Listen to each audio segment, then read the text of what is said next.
Welcome back to the channel. Show Mannat में जिसका डर था वही हुआ। विक्रांत और मन्नत एक दूसरे के आमने सामने आके खड़े हो चुके हैं। बवाल यही मचा हुआ है कि शालिनी का जो केस है उसको बहुत ज्यादा ये जो मेकर्स है उसको एक्सटेंड कर रहे हैं, और जो ऑडियंस है अब कहीं ना कहीं परेशान हो चुकी है। हमने काफी सारे ऐसे कमेंट्स पढ़े जिसमें ये देखने को मिला कि जो मन्नत के व्यूअर्स हैं उन्हें बिल्कुल भी अच्छा नहीं लग रहा है, और लोग यहाँ तक कि ये बात भी कह रहे हैं कि आखिर आयशा ने इस शो को क्या सोचकर चुना, क्या मजबूरी थी, और अदनान को भी अपने जो भी कॉन्ट्रैक्ट्स हैं सीरियल्स को लेके उनकी स्क्रिप्ट देख के लेनी चाहिए। मतलब किस हद तक लोग अब नाराज हो रहे हैं मन्नत शो को लेकर, ये देखना काफी ज्यादा अब इंटरेस्टिंग बनता चला जा रहा है। मुझे ये नहीं समझ में आ रहा है कि आखिर जो मेकर्स हैं वो इतनी ज्यादा नेगेटिविटी क्यों भरे हुए हैं। जैसा कि आप कमेंट सेक्शन में भी देख सकते हैं कि शो को लेकर जो नेगेटिविटी की बात चल रही है वो कुछ ज्यादा ही बढ़ती चली जा रही है, क्योंकि हर एक कैरेक्टर का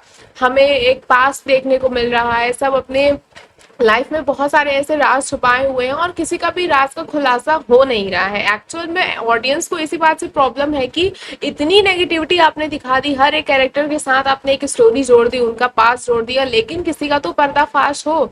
जिसने भी अपना कांड कर रखा है लाइफ में, एक एक करके ही सही एटलीस्ट एक चीज को तो भी ओपन होना चाहिए। और कहीं ना कहीं ऑडियंस को ये भी चीज नहीं समझ में आ रही है कि आखिर अपनी बेटी के साथ एक माँ ऐसा कैसे कर सकती है। जो हमारा इंडियन कल्चर है उसके हिसाब से तो माँ ही सब कुछ होती है, और इस शो में माँ और बेटी की ही लड़ाई दिखाई गई है, और वो भी माँ को इस हद तक दिखाया गया है कि हाँ वो अपनी बेटी को मरने के लिए छोड़ दे देती है समंदर के किनारे।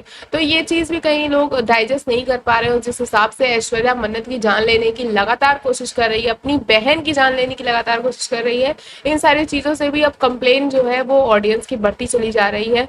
अब ये देखना काफी ज्यादा इंटरेस्टिंग होगा कि मेकर्स इस क्रिटिसिज्म को किस तरह से लेते हैं। अगर अब हम बात करें शो के ट्रैक की तो वो पूरी तरह से शालिनी के ऊपर ही शिफ्ट हो चुका है। प्रोमो हमें देखने को मिल चुका है, और प्रोमो में साफ दिखाया जा रहा है कि मन्नत और विक्रांत एक दूसरे के अगेंस्ट हैं। मन्नत को काफी ज्यादा प्रॉब्लम होगी ये प्रूव करने में कि शालिनी का साथ जिसने भी असॉल्ट किया वो कोई और नहीं बल्कि बॉबी था।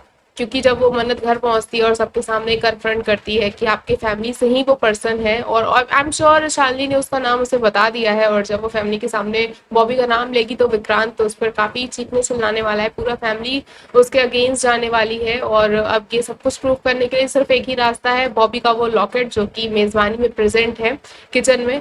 तो अब देखना ये होगा कि किस तरह से मन्नत जो है वो प्रूव करती है कि ये सब कुछ जो है वो बॉबी का किया धरा है। उसके बाद जब विक्रांत को रियलाइज होगा कि उसने कितनी बड़ी गलती की है तो वो कैसे मन्नत से माफी मांगेगा। अब एटलीस्ट इस पॉइंट पे ये एक्सपेक्ट किया जा रहा है कि बॉबी का जो पर्दाफाश है वो हो जाए, क्योंकि अगर ऐसा मेकर्स नहीं करते हैं तो ऑडियंस के ऊपर इसका बहुत बुरा असर देखने को मिलने वाला है। अगर हम बात करें शो की टीआरपी की तो वो लगातार गिरती चली जा रही है। अभी कुछ दिन पहले जो शो की टीआरपी थी वो 1.8 थी, जो कि अब 1.2 तक की रह गई है। तो ये बहुत ड्रास्टिक चेंज देखने को मिला है। अगर हम कलर्स टीवी की बात करें तो अगर जिस शो की टीआरपी उन्हें नहीं मिलती है तो कलर्स टीवी बिल्कुल भी इस शो को हटाने के बारे में नहीं सोचता है। उनके पास ऑलरेडी बहुत सारे शोज लाइन अप हैं, कई के तो प्रोमो भी शूट हो चुके हैं। तो ऐसे में मन्नत को अगर सस्टेन करना है तो मन्नत शो में काफी सारी चीजें, काफी सारे बदलाव करने पड़ेंगे मेकर्स को। वही बात करें विक्रांत की तो अभी जो आने वाले एपिसोड्स हमें कल परसों से देखने को मिलने वाले हैं उसमें विक्रांत को जब ये मन्नत का सारा चीजें पता चलेंगी कि किस तरह से शालिनी के साथ मेजबानी में कुछ जो कुछ भी हुआ, क्योंकि अभी मन्नत और विक्रांत मिले नहीं, आपस में उन्होंने बात नहीं की है और विक्रांत को इस बारे में कुछ भी नहीं पता है। तो जब उसे ये सब पता चलेगा और वो मन्नत को रोते हुए देखेगा तो वो मन्नत से काफी बातें वहां कन्फेस करता है और कहता है कि मन्नत देखो जो कुछ भी हुआ वो गलत था, लेकिन तुम्हें परेशान होने की जरूरत नहीं, क्योंकि तुम्हारे साथ मैं हमेशा रहने वाला हूँ। और जब वो ऐसी बातें करेगा तो कहीं ना कहीं मन्नत को ऐसा लगता है कि विक्रांत उसका साथ देगा, बट अगले ही पल वो पलट जाने वाला है और वो मन्नत के खिलाफ ही खड़े हो जाने वाला है। तो ये देखना अब काफी ज्यादा मजेदार होने वाला है। ऐसे ही और अपडेट्स के लिए जुड़े रहे हमारे चैनल के साथ, देखते रहे फिल्मी लाइफ।